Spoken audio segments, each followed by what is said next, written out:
আমি তোমার চ্যানেলের মাধ্যমে এই বার্তা সবাইকে দিতে চাই যে যেভাবে আমরা তিলোত্তমার ঘটনার সময় সমস্ত নাগরিকরা আমরা পথে নেমেছিলাম আন্দোলনে, আজকে কিন্তু ঠিক সেই রকম একটা ক্রাইসিস। আজকে আমাদের সরকারি স্কুলের শিক্ষা ব্যবস্থা পুরো ধূলিসাৎ হওয়ার মুখে, যেখানে বেশিরভাগ ছাত্রছাত্রী আমাদের সরকারি স্কুলে পড়ে, প্রাইভেট স্কুলে কতজন পড়ে? আজকে শিক্ষাকে প্রাইভেটাইজেশন করার দিকে সরকার যাচ্ছে, দুটো সরকারই যাচ্ছে, আমরা বুঝতে পারছি। তা সত্ত্বেও কিন্তু দ্য রিয়ালিটি ইজ যে আমাদের বেশিরভাগ ছাত্রছাত্রী, বেশিরভাগ পরিবার থেকে সরকারি স্কুলে আসে। তাহলে এই যে ক্রাইসিস, এটা কিন্তু আমাদের সবার, সমাজের সর্বত্র সমস্ত স্তর থেকে এই আন্দোলনটা হওয়া উচিত, যেটা এখনো আমরা দেখতে পাচ্ছি না। শুধু 26,000 বা তার চেয়ে কম কিছু শিক্ষক ওখানে বিকাশ ভবনের সামনে সামনে বসে আছে, এটা একটা ব্যাপার। আর আরেকটা হচ্ছে যে নোটিফিকেশন বেরিয়েছে যে নাগরিকরা দিতে পারেন।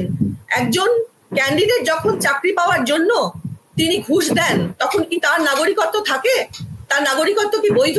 সেখানে যেখানে সুপ্রিম কোর্ট বলেছে যে টেইন্টেড ক্যান্ডিডেট, সেই টেইন্টেড ক্যান্ডিডেটদের কিছু অংশ তো জানা আছে যে তারা টেইন্টেড, রাজ্য সরকার নিজেও জানে এটা। তাহলে যে রাজ্য সরকার এবং যে নাগরিক, তারা যখন একটা চাকরি পাওয়ার জন্য এইরকম একটা অবৈধ পথে চাকরি পাওয়ার চেষ্টা করে, তখন তাদের কিন্তু অন্য কোনো পরীক্ষাতে তাদের অ্যাপ্লাই করার কোন রকম সুযোগ দেওয়া উচিত নয়।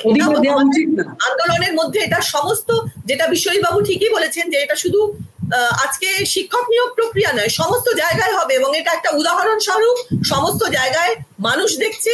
প্রত্যেক মানুষের মূল্যবোধটা ভীষণভাবে আমাদের পরের জেনারেশন, তাদের কাছে এটা ভীষণভাবে একটা ভুল বার্তা যাচ্ছে যে অনেক অন্যায়টা করে ফেলতে হবে। অন্যায়টা করে ফেললে কিন্তু আমাকে আর কেউ সরাতে পারবে না, কারণ তখন মানবিকতার প্রশ্ন আসবে, তখন আমার পেটের খিদে, আমার পরিবার প্রতিপালন, সমস্ত প্রসঙ্গগুলো স্বাভাবিকভাবেই চলে আসবে, কিন্তু আমার অন্যায়টা করে ফেলতে হবে। এই যে বার্তা যেটা যাচ্ছে আজকে, সেটা ভয়ঙ্কর বার্তা। এটা আমার ধন্যবাদ।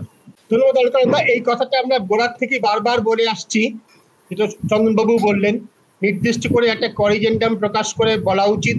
সুপ্রিম কোর্টের স্পষ্ট নির্দেশ হচ্ছে যারা নির্দিষ্টভাবে টেন্টেড তারা আবেদন করতে পারবে না, সেটা বিজ্ঞপ্তিতে পরিষ্কার করে বলা হয়।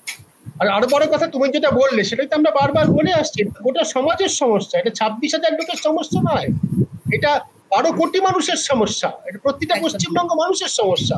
এটা বাংলার রাজ্য হিসেবে, জাতি হিসেবে আমাদের ভবিষ্যতের সমস্যা। সেইভাবে আমরা দেখতে পাচ্ছি না এখনো পর্যন্ত।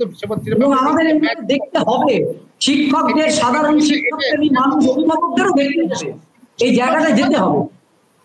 নিশ্চয়ই এটা শিক্ষকদের শুধু সমস্যা নয়, শুধু শিক্ষার সমস্যা নয়, এটা গোটা সমাজের সমস্যা।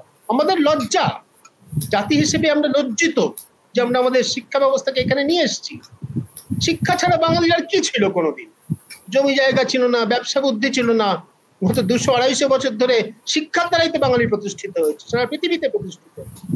সেই শিক্ষা ব্যবস্থা আজকে যে সংকটের মুখে পড়েছে, যে বিপন্ন হয়ে পড়েছে, তার জন্য দায় কিন্তু শুধু সরকারের ঘাড়ে ঠেললে চলবে না, সমাজকেও নিতে হবে। আমাদেরও দায়, অবশ্যই সকলের দায়। আমাদের সকলকে মিলে এর প্রতিকার করতে হবে। অবশ্যই সরকারকে বাধ্য করতে হবে ঠিক সিদ্ধান্ত, কিন্তু সমাজের একজন বাসিন্দা হিসেবে, নাগরিক হিসেবে আমরা কেউই এর দায় এড়াতে পারি না। আমাদের সকলেরই